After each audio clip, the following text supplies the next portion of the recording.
Ridhu hi good morning, કેમ છો બધા? મજામાં? આઈ હોપ બધા મજામાં હશો એવી આશા સાથે આજના દિવસની શરૂઆત કરીએ. હાય ગાઈસ, કેમ છો બધા? મજામાં છો ને? ચાલો, સિસ્ટર પણ આવી ગઈ છે અને એમની પાછળ આપણા એક નવા સાથીદાર પણ આવી ગયા છે. તો ફાઇનલી આજે આપણે નવા ક્લાર્ક શિવમભાઈ આવી ગયા. શિવમભાઈ આવી ગયા છે. તો જે હું હિસાબ કરતો હતો, જે કેશ પેમેન્ટ રાખતો હતો, એ બધું હવેથી ક્લાર્કના અંડરમાં આવે છે. એટલે આપણે શિવમભાઈને આજે સાંજે બધું સોંપી દઈશું, બરાબર? અને હવે તમારે હિસાબ કિતાબ પણ તમારે બતાવવા જવાનું. આમાં કઈ રીતના લખવાનું એ તમને હું શીખવાડું અને બીજું બધું પણ શીખવાડી દઈશ. પ્લસ બીજું અમુક કામ વાઉચર મૂકવાના ને એ બધું ગોકુલભાઈ શીખવાડશે. એમના માટે આજનો દિવસ નવો છે એટલે બધું શીખવાડશું અને આજથી એકદમ સરસ કામકાજ કરે એવી આશા સાથે એમને આવકારું છું. ચાલો, મારા મોટાભાઈ અને રીતુના કાકા અમે હોસ્પિટલથી વિદાય આપી તો પાછા આવી ગયા. એટલે પાછા આવી ગયા, ખાલી મળવા આવ્યા છે, બરાબર? એટલે અને આ જુઓ ને, સેલરી થઈ એટલે પૈસા ગણે છે. મજા પડી ગઈ, લઈ લેતા તો. ચાલો, ફાઇનલી 1 વાગી ગયો છે અને હોસ્પિટલ બંધ કરીને અહીંયા જમવા આવી ગયા. તો આ બે તૈયારી કરીને બેસી ગયો છે અને બનાવ્યું છે ડુંગળીનું સબ્જી, એક બાજુ ભીંડા, આ બાજુ ચોળી, રોટલી અને આ રોટલા. એટલે ચાલો હવે ફટાફટ, પેટમાં બિલાડા બોલે છે, બિલાડાને ઉંદર બધું બોલે છે, તો એ બધાને બંધ કરી દઈએ. તો ફટાફટ જેટલું જાય એટલું ઠૂસી લઈએ. ચાલો.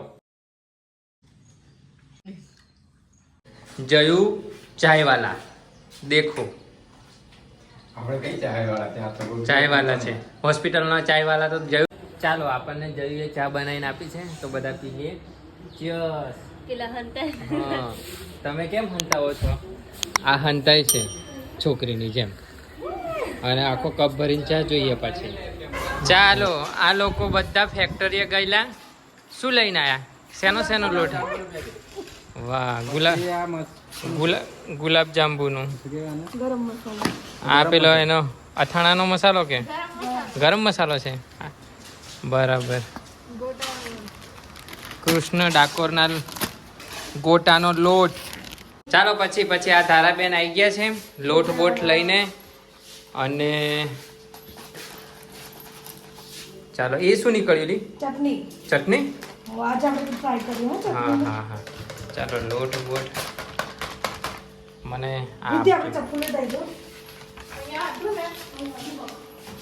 ડાકોરના ગોટા કે ડાકોરના લોટા શું જ કહેવાય. ચાલો, ડાયરેક્ટ ફેક્ટરીમાંથી લાયા છે હમણાં જ તાજો લોટ. અને આ મરચાં બી કપાય છે અંદર. બીજું કંઈ નાખવાનું નહીં, ડાયરેક્ટ જ એકદમ રેડીમેડ લોટ. એમાં કંઈ નાખવાનું નહીં, ડાયરેક્ટ મરચાં કાપીને પાણી નાખીને લોટ બાંધીને ડાયરેક્ટ તેલમાં તળીએ, આપણે ફ્રાય કરીએ. લોટ બાંધવાનું ચાલુ કર્યું તારા બેને.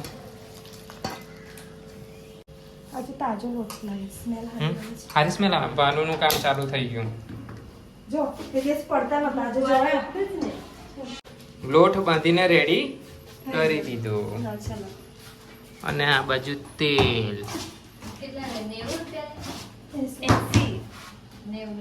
સ્ટોર રૂમ માસે આ કઈક ભૂતની જેમ નીકળીને આવી છે માસી. શું લઈને આવ્યા છે? ક્લોરોફિલ. આ બધા આનાથી જુઓ ને, કીડા મકોડાનો બધો નાશ કરે છે.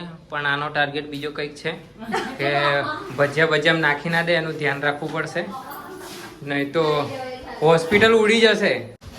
ચાલો, ભજીયા પાડવાનું ચાલો. સોરી, ભજીયા નહીં, ગોટા ને. ભજીયા ને ગોટામાં શું ફરક ધરાવે? ભજીયા આપણે ઘરે, આ ગોટામાં કકરો લોટ આવે. એવું છે? જોરદાર. ના, ગોટા પેલો કકરો નહીં આવતો, ઘરે લાગશે.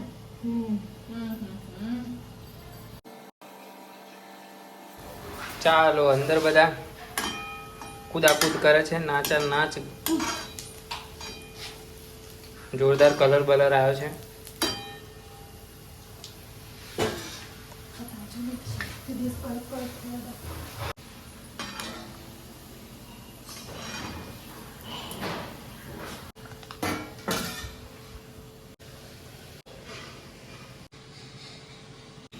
ચાલો ગોટા બનીને તૈયાર થઈ ગયા. હવે ટેસ્ટ તો આપણે જ મારવા પડશે. ચાલો આપણે ટેસ્ટ કરશું. તળી ગયા. મસ્ત છે. આમાં મીઠું મરચું કઈ નાખવાનું નહીં, બધું રેડી જ આવે. ખાલી પાણી નાખવાનું, લોટ બાંધવાનો ને તેલ નાખીને તળવાનું, બીજું કઈ જ કરવાનું નહીં. આવું બધું અમારા જેવા માટે કામ લાગે, કારણ કે હોસ્પિટલમાં બનાવવાનું એટલે ટાઈમ એવો હોય તો ફટાફટ બની જાય. હવે હું વિચાર કરું છું ચાખું કે પછી ખાવું. ખાઈ જ લઉં ને. ટેસ્ટી છે. સારું. ધારાબેન હવે ચટણી બનાવવાનું કામકાજ લીધું છે. એમાં જે પેલું પાઉચ નીકળેલું એટલે આને ખાલી તોડીને નાખવાનું જ છે અંદર પાણીમાં. પાણી ગરમ થઈને પછી ને. ચાલો ચટણી બનાવીએ હવે. નાખીને બધી જેમ આપણે વધારે ગરમ થશે ને હલાવશું એમ જાડી થશે, બરાબર ને? આ ચટણી બનાવવાની પ્રોસેસ કોઈ ના આવડતી હોય તો જોઈ લેજો. ચાલો ફાઇનલી લોટ પતી ગયો છે અને આ છેલ્લા ગોટા છે. પછી બધા ધબધબાટી બોલાવશે. 500 ગ્રામમાંથી આટલા ગોટા બનીને તૈયાર થઈ ગયા એટલે હોસ્પિટલના સ્ટાફને આરામથી થઈ જશે. મસ્ત ચટણી થઈ ગયેલી છે, જુઓ, મજા આવી ગઈ. દર વખતે આવું ના હોય, લઈને જતું રહેવાનું, બરોબર?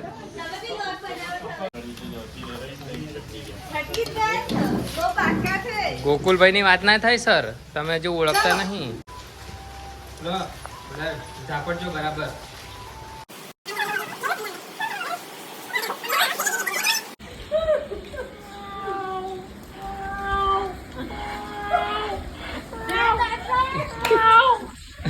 રીધુ રીધુ નવી બિલાડી આવી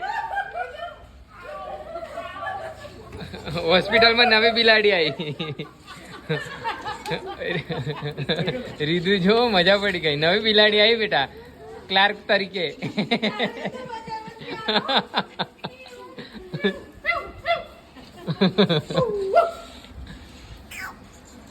ગલુડિયું બી આવી ગયું. તો કેવું આજનો દિવસ કેવો રહ્યો? મજા આવી? તો કંઈ નહીં, દરરોજ આવી રીતના આપણે કામકાજ ચાલુ રાખશું અને પ્લસ બીજું આવી રીતના બ્લોગ પણ બનાવતા રહીશું અને હોસ્પિટલનું કામ પણ એક સદ્ધરથી કરતા રહીશું. આવી રીતના આપણી ફિલિંગ બધા વચ્ચે શેર કરતા રહીશું. અને જો અમારો વિડીયો પસંદ આવે તો વિડીયોને લાઇક, શેર અને ચેનલને સબસ્ક્રાઈબ જરૂર કરજો, બરાબર? તો અહીંયા આપણે આજના બ્લોગની સમાપ્તિ કરીએ છીએ. તો મળીશું કાલે. ત્યાં સુધી બાય બાય. Thank you.